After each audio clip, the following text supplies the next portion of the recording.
நான் தான் ஆரம்பித்தேன். அப்புறம் நானே எடுத்துக்கிறதுனா தப்பே கரெக்டு தானே. இப்போ நம்ம ஆரம்பித்தா நமக்கு பிடிச்சிருக்கு, அதனால் நம்ம எடுத்துக்க வேண்டியதுதான். இதில் என்னையா தப்பு இருக்க அப்படின்ற மாதிரி ரொம்ப கேஷுவலாக தனக்கு ஒரு பதவியை தானே எடுத்துக்கொண்டார். யார் அவர், என்ன பதவி எடுத்துக்கினாரு, எங்கேருந்து எடுத்துக்கிறாரு பார்த்துருவோம் வாங்க. பாமக தலைவர் ராமதாஸ் அவர்கள். நினச்சிருப்பீங்களே அன்புமணி ராமதாஸ் அவர்கள்னு சொல்லுவேன்னு. இல்லை, இனிமே அப்படி சொல்ல முடியாது. அன்புமணி ராமதாஸ் அவர்களை சொல்லணும்னு வச்சுக்கோங்களேன், பாமகவின் செயல் தலைவர் அன்புமணி ராமதாஸ் அவர்கள் அப்படின்னு தான் சொல்லணும். என்ன அப்படின்னு கேட்குறீங்களா? ஒன்றும் இல்லை, அன்புமணி ராமதாஸ் அவர்களை தலைவர் பதவியிலேருந்து அப்படி தூக்கி செயல் தலைவர் அப்படின்ற பதவியில் போட்டாங்க. அப்போ தலைவர் யார் அப்படின்னு கேட்டிங்கன்னா ஆல்ரெடி நீங்களாம் பார்த்துருப்பீங்க, ஐயா ராமதாஸ் அவர்கள் தான். நான் தான் நிறுவனர். சரி, பாலிகள்கிட்ட கொடுத்து பார்த்தேன் ஏதாவது பண்ணுவாங்க அப்படின்னு. இன்னும் இலசுகள்லாம் நம்ம தலைமையில் வேலை பார்த்தா நல்லா இருக்கும்னு தோணுச்சு திடீர்னு. அதனால் சரி தான் அண்ணன் எடுத்துக்கிட்டேன் அப்படின்னு சொல்லி நானே தலைவர் பதவி எடுத்துக்கிட்டேன். இப்போ எடுத்துக்கூடாதா? நம்ம கட்சி நம்ம தலைவர் நம்ம எடுத்துக்கிட்டா அவ்வளோதான், முடிஞ்சு போச்சு அப்படின்ற மாதிரி ஈஸியாக தலைவர் பதவி எடுத்துக்கிட்டாரு. இப்போ வாரிசு அரசியல்னு பேசுகிறதுல பாமக லிஸ்ட்டில் வச்சுருப்பாங்க. அப்பாவுக்கு பிள்ளைகிட்டேருந்து பதவி எடுத்துக்கிற ஒரு அதிகாரம் இருக்குது. இது எந்த மாதிரி வாரிசு அரசியல்னு வரும்னு ஒரு வேளை யாராவது எந்த மாதிரி கான்செப்டில் யோசிச்சுட்டு இருந்தீங்கன்னா கொஞ்சம் குழப்பமாக இருக்கும் உங்களுக்கு. ஏன்னா பிள்ளைக்கிட்ட கொடுத்தாரு, அப்புறம் அவர் எடுத்துக்கினாரு. இப்போ வாரிசு அரசியல்னு சொல்கிறதா இல்லை வாரிசு அரசியல் இல்லைன்னு சொல்கிறதா? இல்லை, ஒரு மாதிரி கிரிகிரின்னு இருக்குல்ல. அதுபோக நிறைய பிளான்ஸ்லாம் வச்சுருக்காராம். பிளான்ஸ்லாம் எப்படி இருக்குன்னு பார்க்குறதுக்கு ஐ எம் வெயிட்டிங். பாட்டாளி மக்கள் கட்சி அரசியல் இயக்கத்தை தொடங்கிய நிறுவனர் ராமதாஸ் ஆகிய நான் நிறுவனர் என்பதோடு பாட்டாளி மக்கள் கட்சியின் தலைவர் பொறுப்பையும் நானே எடுத்துக்கொள்ளுகிறேன். புதிய தலைமுறையினர் எனது தலைமையின் கீழ் சிறிது காலம் பணியாற்ற வேண்டுமென்ற அன்பு கட்டளையின் பேரில் ஆசையை நிறைவேற்றிட வேண்டியும் 2026 எதிர்வரும் சட்டமன்ற தேர்தலை கருத்தில் கொண்டும் பல்வேறு செயல் திட்டங்களை வகுத்துள்ளேன். தேர்தலின் வெற்றிக்காக அயராது உழைக்க வேண்டும் என்ற நோக்கில் பாட்டாளி மக்கள் கட்சியின் தலைவராக பொறுப்பு வகித்து வரும் மருத்துவர் அன்புமணி ராமதாஸ் பாட்டாளி மக்கள் கட்சியின் செயல் தலைவராக நியமனம் செய்கிறேன். அடுத்து ஒரு முக்கியமான கேள்வி, இப்படி தலைமையெல்லாம் மாறியாச்சு, அப்போ பாமக பாஜகவோட கூட்டணி வைக்குமா வைக்காதா?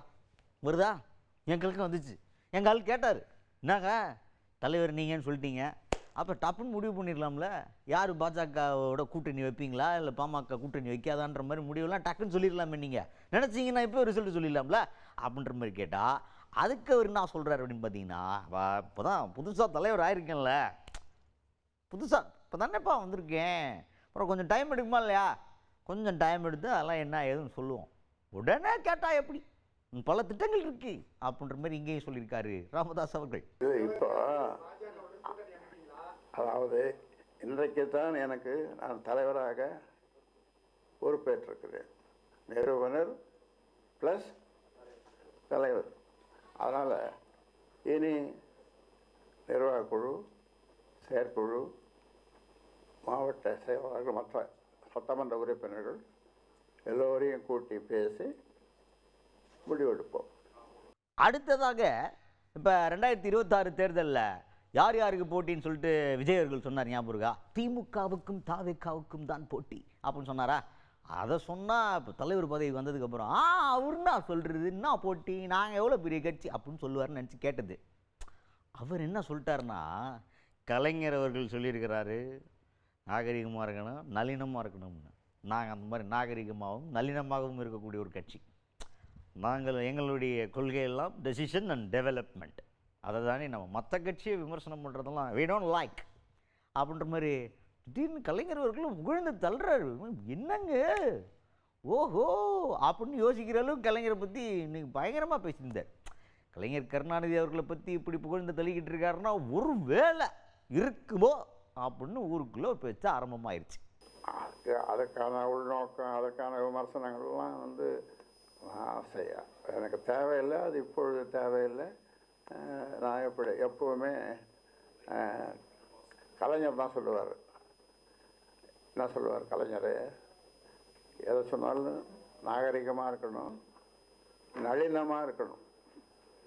நளினமாக இருக்கணும், நாகரிகமாக இருக்கணும்னு சொல்லி நாங்களும் அதே மாதிரி டீசன்ட் அண்ட் டெவலப்மெண்ட் பாலிட்டிக்ஸ் அப்படின்னு நாங்களும் சொல்லிட்டுருக்கோம் ஆரம்பத்துலேருந்து. எந்த கட்சியை பற்றி நாம் எதுவும் அவங்க சொல்கிறதுக்கெல்லாம் பதில் சொல்லியிருக்க வேண்டிய அவசியம் இல்லை. நம்ம கட்சி என்ன செய்யுது, என்ன செய்ய போகுது, அது மட்டும் நாங்கள் தொடர்ந்து இந்த தமிழ்நாட்டு மக்களுக்காக எல்லா துறையிலையும் எல்லா நிலைகளிலும் எப்பொழுதும் நாங்கள் இத்தனை ஆண்டுகளாக தொடர்ந்து பாடுபட்டு வருகிறோம், குரல் கொடுத்து வருகிறோம். அரசு செய்கிற தவறுகளை நாகரிகமாக நளினமாக சுட்டி காட்டியிருக்கிறோம். ஒரு தடவை கலைஞரோட கூட்டணியில் இருக்கிறோம். உங்களுக்கு தெரிஞ்சது தான் பழைய செய்தி. கூட்டணியில் இருக்கிறோம். அப்போ உங்களை மாதிரி நிருபர்கள் கேட்குறாங்க எல்லாரும், ராமதாஸ் தினம் நீங்கள் கூட்டணியில் இருக்காரு, தினம் உங்களை விமர்சனம் பண்ணுறாரு. ராமதாஸ் செய்யறது தைலாவரம் தோட்டத்திலேருந்து எனக்கு தைலம் வருதுன்னாரு. தைலாவரம் தோட்டத்திலேருந்து எனக்கு தைலம் வருதுன்னு சொன்னார்.